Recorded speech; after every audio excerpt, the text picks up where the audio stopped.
situarmos, né, eu estou aqui na capital, em São Paulo, capital, vim para cá de Rio Preto com a minha família no começo dos anos 60 e cresci aqui em São Paulo. Eu sou paulistano por adoção e amo muito a minha cidade. Nós moramos aqui na zona oeste de São Paulo. Eu estou a 5 quilômetros da Avenida Paulista, a região que eu moro aqui, né? E nós estamos, lamentavelmente, eu disse, não é uma comemoração, mas a nossa lembrança de que foi bem aqui perto da minha casa que a Covid levou o primeiro brasileiro, né? Aquele que tinha vindo da Itália, bem perto aqui de casa, tanto que aqui a minha região, naquele primeiro momento, ficou como epicentro, né, da pandemia, e ainda, lamentavelmente, ontem o estado de São Paulo chegou aí a quase 700 pessoas que foram recolhidas, tiveram suas vidas interrompidas por causa da Covid. E então nós estamos vivendo um momento com a nossa cidade muito triste, muito triste. Para paulistano, gostoso é ver a cidade em movimento, em ebulição, livre, segura, não é? O ir e vir livre, seguro, 24 horas, né? A gente aqui tende a não parar para nada, né? É muito comum e é o que a gente gosta. Os paulistanos se divertem assim, né? Curtindo a cidade o máximo que podem, mas neste um ano, mais de um ano já, não tem sido assim. Lau e eu, por conta das nossas idades, né? Eu estou com 65, a Lau com 68, temos as nossas comorbidades, então ficamos aqui dentro do apartamento durante meses. Depois de junho, julho, agosto, que eu tive coragem de voltar a caminhar na rua, na praça, aqui perto de casa, mas tem sido um tempo muito triste em geral, né? Então, não há como nos encontrarmos aqui e, ao nos acolhermos, também não nos darmos conta do que nos aflige, né? Do que nos entristece, do que entendemos não seja bom. De quando em quando alguém fala assim, não, mas tem algumas coisas boas na pandemia, particularmente eu não acho nenhuma, nem meia. Para mim, a pandemia podia ir embora a qualquer hora que eu não vou sentir falta. Então, é óbvio que todos nós estamos tendo que aprender, nos adaptar, nos configurar, reconfigurar à luz de tudo que está nos acontecendo, mas bom não é. Bom não é. E vai passar, mas pode demorar um pouco ainda. E pode ainda termos que contabilizar muita coisa não muito boa. Então, fiquemos prontos, né? Fiquemos atentos a tudo isso, cuidemos uns dos outros, cuidemos de nós mesmos, cuidemos de quem está perto, escoremos, é o termo que nós temos usado na bendita hora, né? Escoremos uns aos outros, né? nesse tempo. E mais uma vez, obrigado pela oportunidade, Rodrigo, de estar aqui com vocês. Eu estou aqui, como costumo dizer de quando em quando, desde a semana passada, encafifado com uma porção bíblica do Novo Testamento, que é a narrativa de Marcos, capítulo 4, do versículo 35 ao 42. Marcos 4, do versículo 35 ao 42. Nós costumamos imaginar, não apenas imaginar, mas os eruditos que estudam as Escrituras, alguns dizem que o Evangelho de Marcos, na verdade, poderia ser o Evangelho de Pedro, que muito provavelmente foi Pedro que ditou para Marcos muita coisa, Marcos não foi testemunha ocular, né? Ele não foi discípulo de Jesus, ele chegou depois, mas ele fica muito perto, ou estava muito perto, talvez estivesse até lá no Getsemane, ainda muito menino, né? Talvez a casa dele era uma das casas que Jesus frequentava, então ele tinha uma intimidade, mas a narrativa que ele faz, segundo alguns, tem muito a ver com a visão do Pedro, né, com o que Pedro passa para ele, num resumo, né, é um resumo das narrativas dos evangelhos, é o primeiro evangelho que fica pronto, né, que é publicado, né. Então ele traz algumas características muito, muito interessantes. Eu esses dias estive lendo esse mesmo texto em várias versões bíblicas. Aqui na minha mesa, o que vocês estão vendo ali atrás, eu tenho poucos livros, eu doei a maior parte dos meus livros, eu só não dou Bíblias, as versões das Bíblias que eu tenho, né? Eu hoje mais leio a Bíblia e as versões, né? Vou lendo as versões até ganhar entendimento, às vezes aqueles segredos, né, que ainda você não viu, que você vê. E eu estava meditando nesse texto, que é aquela narrativa da travessia do mar, né? Mais uma vez, mais uma das travessias que Jesus faz com os seus amigos ali no chamado Lago de Genezaré, ou Mar da Galileia, que é um lago de água doce, com 22 quilômetros de largura, de modo que você vê o outro lado, né? Quando você embarca aqui na praia, na Galileia, você vê o outro lado, não é? Ele é fundo, ele é profundo, ele na verdade recebe toda a água que vem lá do norte de Israel pelo Rio Jordão, que vem irrigando toda a terra, segundo o Salmo 133, a bênção nasce lá e vai irrigando toda a terra, e o Lago de Genezaré é onde o Jordão estanca, e dali ele vaza para o mar, não é? E ele é extremamente produtivo, né? Tem muito peixe. Alguém disse que o milagre naquela noite que eles não pescaram nada foi esse, não pescar nada lá, né? Porque pescar bem no Lago de Genezaré é o comum, porque é um lago muitíssimamente frutífero, né? De peixes.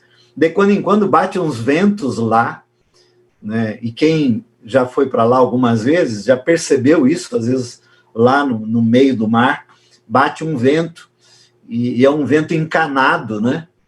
E ele provoca ondas altas, provoca o balanço dos barcos, e naquela época os barcos eram barquinhos, né? Pequenas embarcações, e os discípulos estão mais uma vez numa dessas travessias, amando do Senhor. Ele despede da multidão, né, a partir do versículo 35, ele se despede da multidão e manda eles irem adiante, né,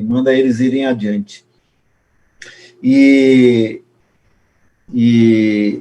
é num desses episódios, né, que surgem perguntas, né? Aqui ele está no barco, e é aquela hora que ele dorme no barco, né? E às vezes eu fico pensando assim, que alguma das nossas orações dá a impressão que há um Deus presente, mas dormindo, né? Há um Deus presente, a gente sabe que tem um Deus presente, mas está tão silencioso, não reage de uma forma que a impressão que a gente tem é que ele está, mas está dormindo.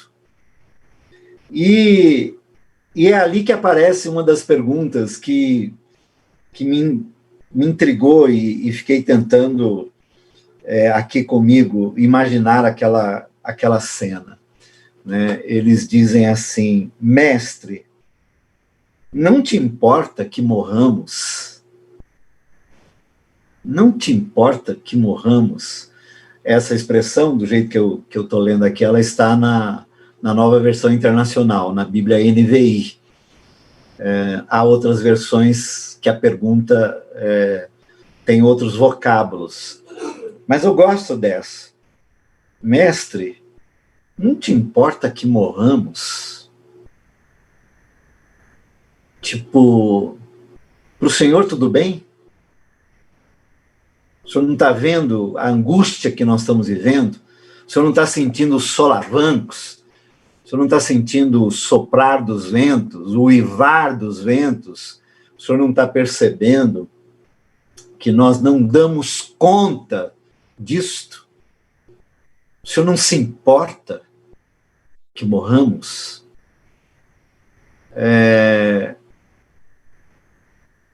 Nesse ano todo, que muito provavelmente é o ano que eu mais chorei na minha vida, quem tem nos acompanhado aqui na Bendita Hora desde março do ano passado, tem ouvido isto, mas muito mais do que ouvido, tem testemunhado os meus choros, né? Os meus choros. Alguns são de muita tristeza e de quase desespero, como diz o Paulo em algum momento, ele diz assim que há aflições que a gente chega a quase desesperar,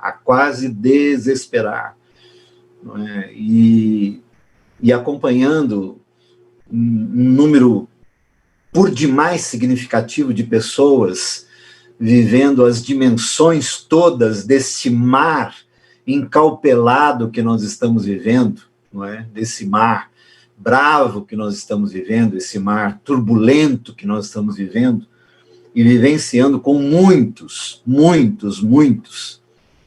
Lá pelas tantas, eu fiz essa pergunta. O Senhor não se importa que morramos? O Senhor não faz conta disto? Está tudo bem para o Senhor que a gente morra? E essa expressão dos discípulos, narrada à luz do testemunho de quem estava no barco, no caso de Pedro e os outros irmãos, e ali, né, e aqui, para nós lermos nos dias de hoje, me traz uma coisa gostosa que tem a ver com a nossa fé, e que tem a ver com o nosso Deus, e que tem a ver com o que é a experiência daqueles que de fato são convertidos a Jesus de Nazaré. Isto é, poderem ter esta impressão, poderem reclamar deste modo, poderem dizer isso sem que isso seja uma irreverência, sem que isso seja uma heresia, sem que isso seja mal visto por aquele que está ouvindo essa murmuração, essa reclamação. O senhor não te importa? Tudo bem para o senhor? O senhor não liga? Vai continuar assim? Agora, a média móvel no Brasil é de mais de 2.000 mortes por dia. Dezenas, centenas e milhares por dia no planeta. O senhor não se importa? Então, a primeira reação minha foi essa. Que bom ter um Deus para o qual eu posso abrir o meu coração e dizer o que eu estou pensando sem nenhuma reserva. Sem nenhuma reserva. Sem medo de ser julgado, sem medo de ser punido, sem medo de ter que responder num tribunal, sem nenhum medo. Apenas diante dele, colocar o meu coração aflito, angustiado, triste. E com perguntas sem respostas. Mestre, não te importa que morramos? O senhor vai continuar dormindo? O senhor vai ficar aí quieto? E eu, quer saber, outro dia, enquanto meditava, estudava, eu disse: Senhor, muito obrigado. O Senhor não tem obrigação de acordar. O Senhor não me deve nada. O Senhor não me deve nada. Eu te devo tudo, a vida toda. Fique como o Senhor quiser ficar. Mas muito obrigado por me deixar reclamar. Muito obrigado por acolher as minhas lágrimas, por acolher o meu não entender, o meu não compreender, o meu não saber decifrar. Muito obrigado. Muito obrigado por ouvir as minhas murmurações, os meus lamentos. Muito obrigado. Muito obrigado por ser um Deus assim. Tão bom. Tão bom. Então essa é a primeira coisa que eu queria repartir com vocês. É neste Deus que nós cremos. É neste Deus que ouve, que nos ouve. Que nos ouve. Não importa o que venhamos a dizer a Ele. Ele nos ouve. E não fecha a cara, e não fica bravo, e não fica triste. Ah, Deus ficou triste. Não fica triste. Deus está de bem conosco, Deus está de bem com a humanidade. Em Cristo, Deus resolveu tudo que ele tinha contra a humanidade, ele resolveu em Cristo, tornando Cristo maldição, para que nós nos tornássemos livres, absolutamente livres, inclusive para dizer não para ele, e ele dizer: ok, eu estou resolvido com vocês. É esse Deus. Mas uma coisa também, acreditem, ele está no barco. Ele está no mar e ele está no barco. Ele está no mar e está no barco. Ele está no barco. Ah, eu não vi, não percebi, não noto, ele está dormindo, quieto, não faz nada e tal, mas acredite, ele está no barco. Nós não estamos sozinhos. Promessa dele: eis que estarei convosco todos os dias. Outro dia eu disse para alguém assim: olha, Deus não prometeu resolver todos os nossos problemas, ele prometeu ir conosco. Ele prometeu estar conosco. Jesus não disse que ia resolver todas as questões. Não. Eu estou com vocês. E às vezes eu estou no meio da tempestade. Às vezes não, eu estou no meio da tempestade e sentindo o vento e o uivar e a violência do momento. Onde Deus estava? Estava lá comigo. Estava lá comigo. Onde Deus está agora? Está com a Lília lá na UTI. Está com a Cileima, mãe do Jack, lá na UTI, lá em Brasília. E está nas UTIs de todo o planeta, de toda a Terra. Deus está lá. Deus está lá de diversas formas. Está nos profissionais de saúde, está nas medicações, está nos procedimentos, está nos equipamentos. Deus está lá. Deus está lá. E muitos têm percebido ele lá. Muitos. Muitos. Eu tenho ouvido os testemunhos aos montes. Deus tem se comunicado. Mas, a princípio, parece que não. Parece que não. A outra pergunta que aparece nesse texto é do mestre, né, acordado pelos discípulos, quando ele diz assim: por que vocês estão com medo?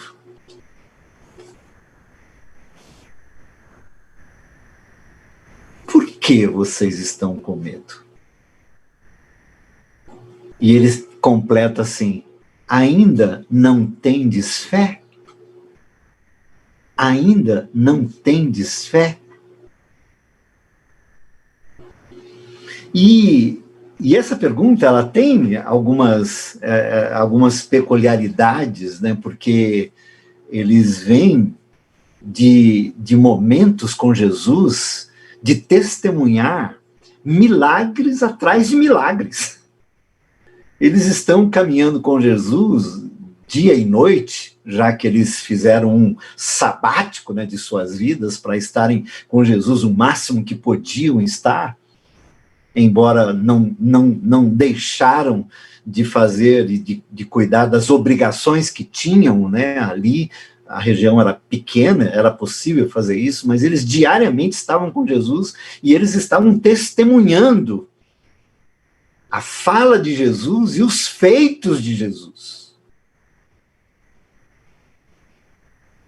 E aí o mestre diz assim, vocês ainda não compreenderam tudo. Vocês ainda estão com dificuldade de crerem naquilo que eu disse que sou, de quem eu sou, de que eu sou o eu sou. O eu sou chegou. O eu sou está aqui com vocês. Vocês não conseguiram alcançar isso ainda. E isso os amedronta, e isso deixa vocês medrosos, tímidos, sem ousadia. E eu tenho para mim que essa pergunta de Jesus não necessariamente é uma repreensão, não necessariamente é uma correção, mas sim um convite para um mergulho nele. Porque lá diante, o João, que provavelmente estava no barco, ele diz assim, o amor lança fora todo medo. Quando João fala, o amor lança fora todo medo, já haviam passado pelo menos uns 40 anos desse episódio aqui no meio do mar da Galileia, quando o mestre diz assim, por que vocês têm medo? 40 anos depois o João diz assim, o amor lança fora todo medo, e era para isto que ele tinha nos convidado. Era para isto, era para que nós mergulhássemos nele. E a ideia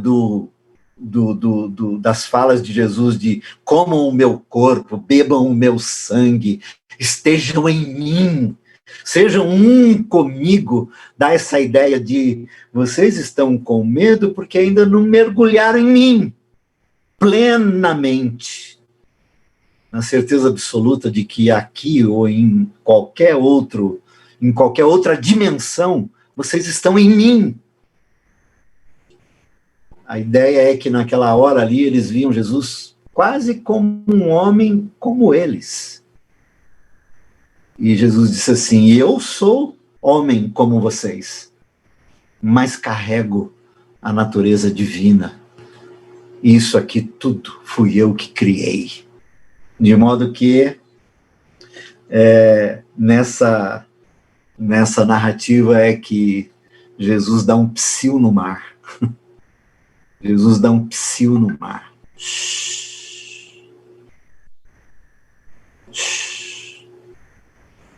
E o mar fica calmo. E aí vem a pergunta deles. Quem é este que o mar e o vento o obedecem? Quem é este? E aí, essa pergunta dos discípulos leva para a impressão que dá é que eles vão vivendo dimensões relacionais com Jesus ali no barco. E aí essa pergunta dele é uma palavra que eu gosto, porque ela dá essa ideia, é do assombro, do espanto, do assombro, do extasiarem-se diante do psiu, do dono sobre o que é dele. O psiu do dono sobre o que é dele. O mar é meu, o vento é meu. E eles ficam extasiados, assombrados, eles caem num êxtase. E a pergunta pro nada e pro universo. Quem é este? Quem é este? Quem é que está no barco comigo? Quem é que está comigo na vida? Quem é que está na travessia comigo? Quem é esse? Quem é esse? E aí me leva a uma percepção minha na minha relação com o mestre e de nessas ao mesmo tempo que eu disse que Jesus o chamava para um mergulho dentro dele, mas ao mesmo tempo manter essa distância, porque ele é Deus. Como o Pedro diz lá em Lucas capítulo 5. Afasta-te de mim, Senhor, arreda-te de mim. O Senhor é Deus. E eu não passo de um homem pecador. E o Pedro ali também se assombra com a pescaria, e outros momentos há em que eles se assombram, se deixam arrebatar, se extasiam diante daquele que é dono do mar e do vento. E aí eu fico assim, nesta jornada em que, perdoe-me fazer essa fala crítica, em que o mercado religioso tem feito tantas propostas de busca de intimidade, né? Tem cursos para buscar intimidade com Deus, tem curso. E tem gente que dá curso de intimidade com Deus que chama Deus de você, de tratar Deus como se fosse um coleguinha de escola. Isso não me causa uma boa impressão, perdoe-me, não me causa uma boa impressão, porque eu fico pensando, eu me tornei amigo do meu pai depois dos meus 50 anos. Meu pai morreu aos 89. E eu me tornei amigo do meu pai nos últimos anos dele. Porque eu precisava ter um pai. Amigos eu fiz a vida toda, em muitos lugares. Eu tenho amigo no mundo todo. Mas pai eu tinha um só. E até o último dia, eu chamei ele de pai, meu pai. Meu filho me trata de paizão. E trata a Lau de mãezinha. Ele me chama de paizão. E meu filho está com 32 anos. E a gente está caminhando para ser amigo. Mas eu gosto mesmo de ser pai dele. E pelo jeito ele gosta de ser meu filho. E isso mantém entre nós uma distância saudável. Que de quando em quando ele se espanta comigo. Pô, paizão! Pô, do tipo assim, o senhor tem bala na agulha, hein? Eu não sei tudo ainda a teu respeito. E a impressão que me dá dos discípulos é que eles mantinham essa distância.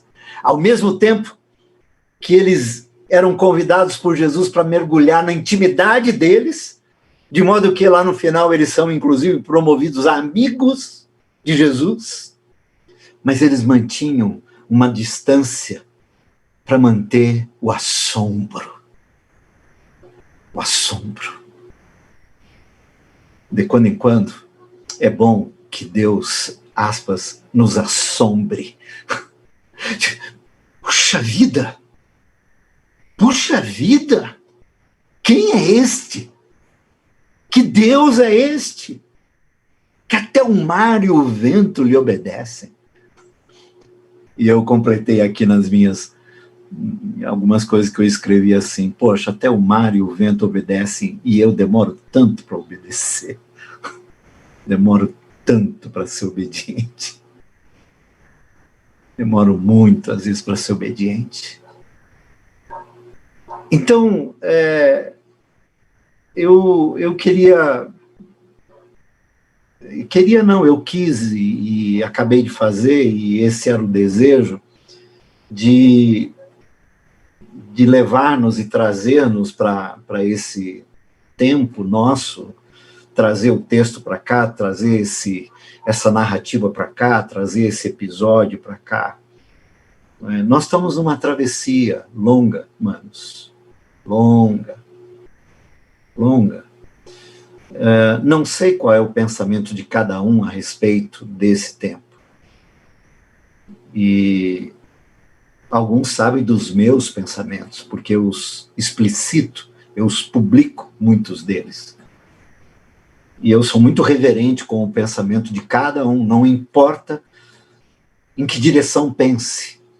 Eu sou reverente ao pensamento de cada um, e se cada um pensar segundo a sua própria consciência, e melhor, se pensar segundo a sua própria consciência cativa a Cristo, então, aí a minha reverência é maior ainda. Mas não importa o pensamento de cada um a respeito desse tempo. O fato é que nós estamos numa travessia. E ela tem se mostrado longa. E há ventos uivantes. E há obstáculos, e há objeções, e há tentativas variadas de sabotagem, de boicotes, e enfim, às vezes eu penso que nós, como humanidade, estamos submetidos a uma forja, e todos estamos sendo, de alguma forma, provados, mas eu não estou afirmando, porque não é nem isso que eu creio, que isso venha da parte do Senhor, não, em absoluto. Eu penso que nós estamos tendo que dar conta de nós mesmos e daquilo que tem sido o que a humanidade tem provocado, e nós estamos tendo que lidar, cada um per si, quer dizer, eu tenho que lidar comigo mesmo e com o meu próximo e com tudo que está à minha volta, numa longa travessia. Alguns no começo diziam assim, estamos todos no mesmo barco. Não, nós estamos todos no mesmo mar. Tem gente que está em iate, outros estão em barquinhos à vela, e outros estão num barquinho sem remo.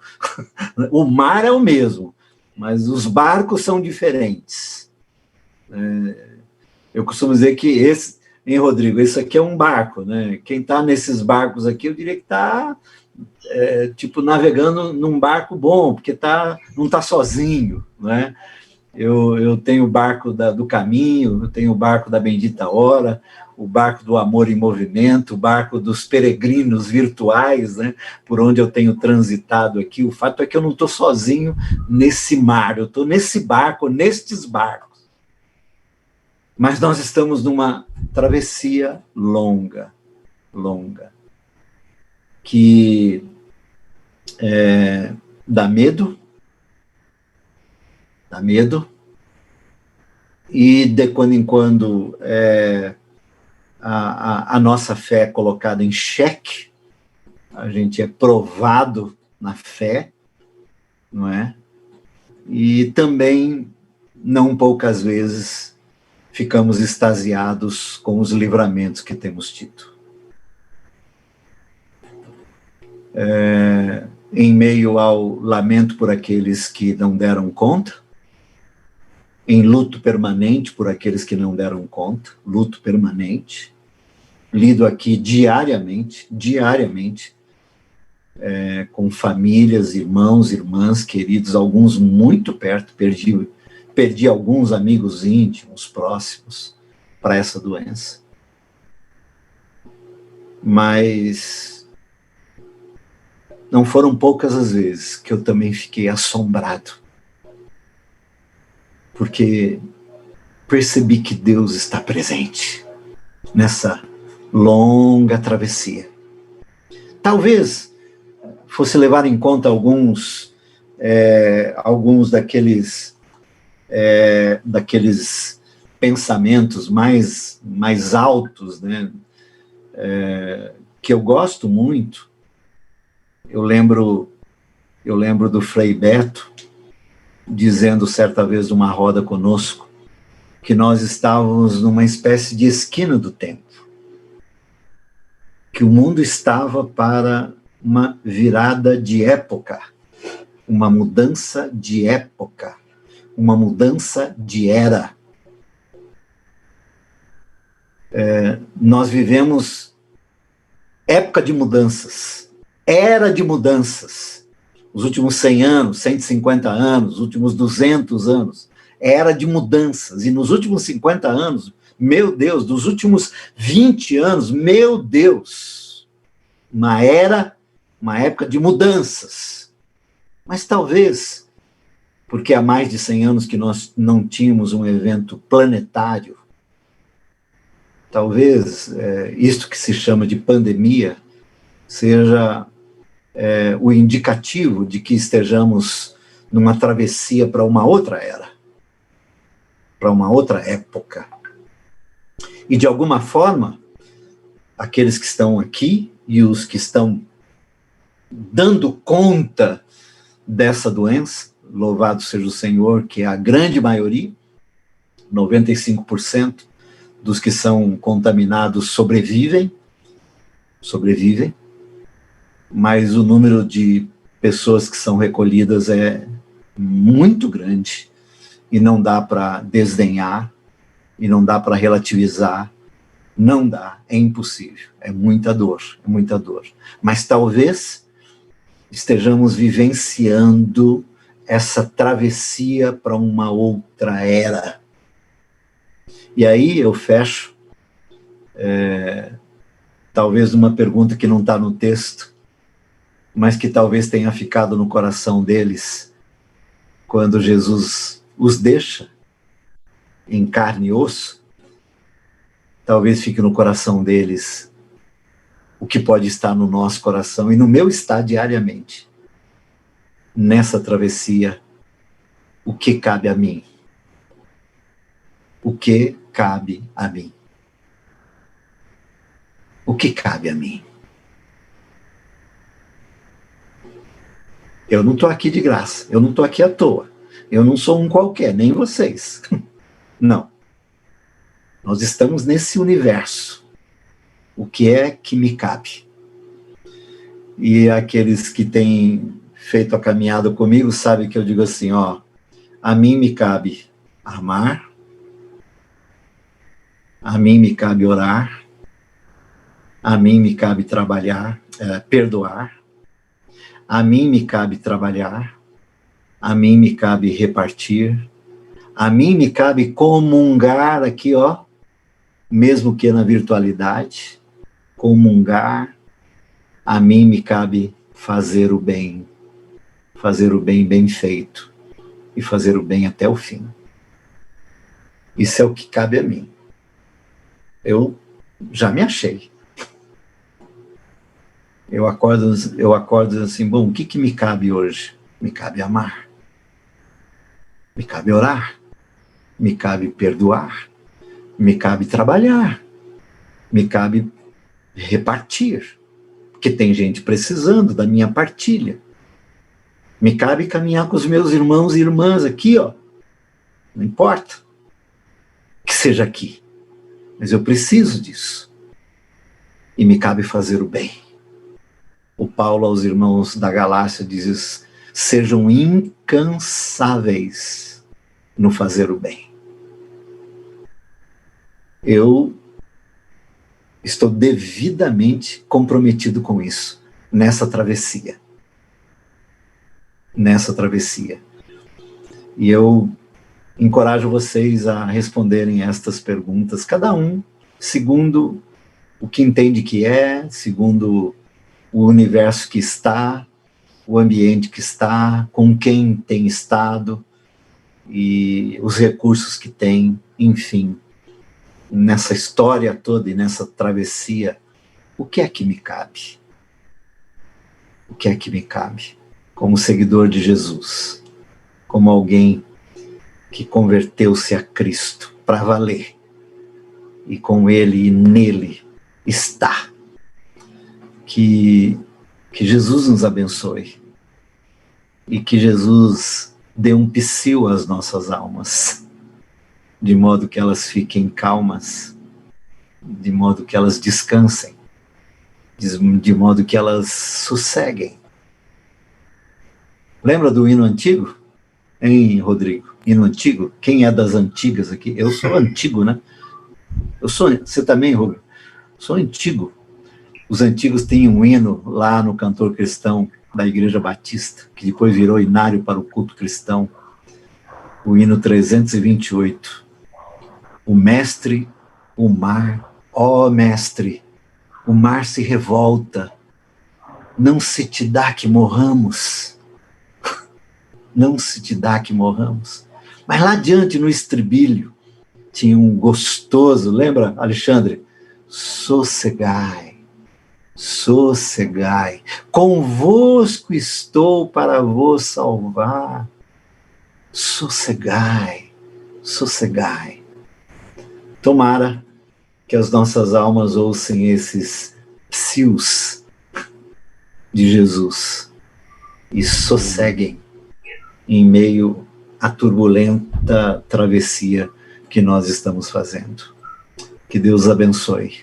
Amém. Amém.